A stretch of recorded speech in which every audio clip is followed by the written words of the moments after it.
ஓம் நம சிவாய குருவாழ்க குருவே துணை ஆன்மீக அன்பர்களுக்கு வணக்கம். இன்றைக்கி நாம் இந்த வீடியோ பதிவில் பார்க்க போகிற தகவல் என்னன்னு சொல்லி கேட்டிங்கன்னா, ஈடு மருந்தை விட அதாவது வஷ்ய மருந்தை விட பல மடங்கு வஷ்யத்திற்கு பலன் தரக்கூடிய ஒரு சக்தி வாய்ந்த முன்னோர்கள் பயன்படுத்தி வந்த ஒரு சக்தி வாய்ந்த ஒரு வசிய முறையை பற்றி தான் நான் இந்த வீடியோ பதிவில் முழு விளக்கத்தோடு சொல்ல போகிறேன். நீங்கள் இந்த வீடியோ பார்க்குறதுக்கு முன்னாடி நம்மளோட யூடியூப் சேனல் ஸ்ரீ வேத சிவசக்தி சாயி யூடியூப் சேனலை சப்ஸ்கிரைப் பண்ணாதவங்க பண்ணிக்கோங்க. அப்படியே பக்கத்தில் இருக்கக்கூடிய பெல் ஐகான் பட்டனையுமே கிளிக் பண்ணிக்கோங்க. சரி, வாங்க இந்த வீடியோ பதிவுக்குள்ளே போகலாம். அதாவது இன்றைய சூழ்நிலைக்கு நிறைய நபர்கள் ஃபோன் பண்ணி கேட்குறதுன்னு, சாமி இந்த மாதிரி வந்து என்னுடைய கணவன் வந்து என் பேச்சை கேட்க மாட்டேங்கிறார், இல்லை மனைவி பேச்சை கேட்க மாட்டேங்கிறாங்க, இல்லை எப்போ பார்த்தாலும் சதா எங்களுக்குள்ளே சண்டை வந்துக்கிட்டே இருக்குது, இல்லை எங்களுக்குள்ளே வந்து அதிகப்படியான கருத்து வேறுபாடுகள் அதிகமாக வந்துகிட்டே இருக்குது, ஒருத்தர் பார்த்தாலே வெறுப்புகள் ஏற்படுத்துது, இல்லை வேறு ஏதாவது வந்து ஒரு விஷயத்தில் மாட்டிகிட்டு இருக்காங்க, இல்லை வேறு ஏதாவது வந்து கள்ளக்காதல் இந்த மாதிரியான இதில் இருக்காங்க, இல்லை வேறு யாராவது சொல்லிக் கொடுத்து எங்களுக்குள்ளே சண்டை வந்துக்கிட்டே இருக்குது சாமி அப்படிங்கிற மாதிரிலாம் நிறையா பேர் ஃபோன் பண்ணி கேட்குறீங்க. நாங்களும் நிறையா பக்கம் போய் பார்க்குற சாமி, அவங்களும் என்னென்னமோ தர்றாங்க, ஆனால் சொல்லிக்கக்கூடிய அளவுக்கு எதுவுமே வந்துட்டு பலனே தர மாட்டேது சாமி. இதுக்கு ஏதாவது ஒரு நல்ல ஒரு முறை இருந்தால் சொல்லித்தாங்க சொல்லி கேட்குறனால இந்த பதிவு வந்து முழு விளக்கத்தோடு சொல்கிறேன். இது வந்து பார்த்திங்கன்னா செய்கிறது அப்படிங்கிறது வந்து பார்த்திங்கன்னா ரொம்ப எளிமையான முறை இது.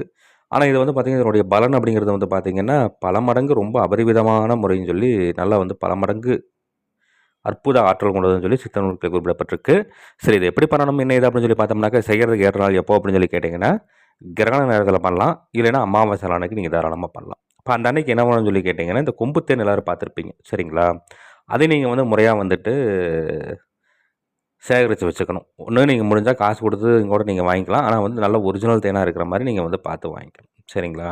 அதை நீங்கள் வாங்கி வச்சுக்கிட்டு அதை வந்து என்ன பண்ணு கேட்டிங்கன்னா, ஒரு வில்வ ஓடு இருக்குது இல்லைங்களா, வில்வ மரத்தினுடைய வடக்கு திசையில் இருக்கக்கூடிய ஒரு காய் எடுத்து அதில் இருக்கக்கூடிய அந்த நாறு விதைகள் எல்லாத்தையும் பூராத்தையும் போக்கிட்டு அதை நல்லா வந்து சுத்தம் பண்ணிக்கிட்டு அதற்குள்ளே வந்து இந்த கொம்பு தேனை வந்துட்டு நீங்கள் முறையாக வந்து பதனப்படுத்தணும் சரிங்களா. அதற்குள்ளே ஊற்றி அதற்கு மேலே வந்துட்டு அதையே வந்துட்டு நல்லா வச்சு நல்லா நூல் மாதிரி ஏதாவது இருந்ததுன்னா நல்லா சுற்றி கட்டிக்கணும் சரிங்களா. நல்லா சுற்றி கட்டிக்கிட்டு இதை வீட்டில் வந்து ஒரு சுத்தமான இடத்துல பீடம் அமைக்கிறீங்க. தலை வாழைகளை விரித்து அதற்கு மேலே பச்சரிசி மாவு கூட்டி பரப்பி நான் இந்த வீடியோவில் ஒரு எந்திரம் ஒன்று கொடுத்துருக்குறேன். இந்த எந்திரத்தை வரைஞ்சிட்டு இந்த எந்திரத்தினுடைய மையப்பகுதியில் அந்த வில்வோடு அதாவது தேன் சேகரித்து வச்சுருக்கக்கூடிய அந்த வில்வ காய் இருக்கு இல்லைங்களா, அதை வந்து அங்கே வச்சுட்டு முறை அதற்கு உண்டான தூப தீபங்கள் படையிலெல்லாம் கொடுத்துட்டு இதற்கு உண்டான சக்தி வாய்ந்த மந்திரம் நான் இந்த வீடியோவில் கொடுத்துருக்குறேன்.